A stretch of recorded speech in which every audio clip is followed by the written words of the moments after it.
pada 11 Mac yang lepas, satu maklumat telah diterima berkaitan dengan usaha untuk membawa masuk dedah ke negeri Sabah.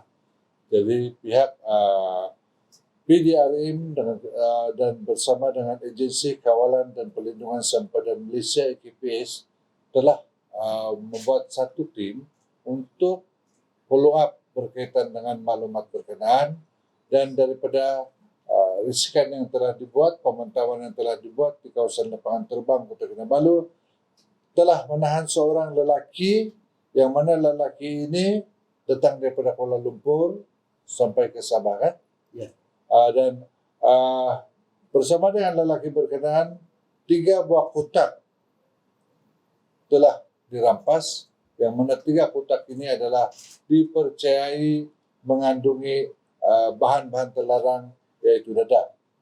Jadi hasil pemeriksaan ke atas 3 buah kotak berwarna coklat yang ada di depan ini, yang bertulis Saint Gucci, di dalamnya berisi, setiap satu itu berisi 2 plastik lut sinar, masing-masing mengandungi kandungan dadah dipercayai methamphetamine lah. Jadi hasil daripada pengiraan keseluruhan, jumlah anggaran dadah yang diperolehi daripada kotak-kotak ini adalah seberat 30.30 kilogram dengan nilai rampasan, nilai jualan ataupun nilai dalam bentuk wang sebanyak 1.5 juta.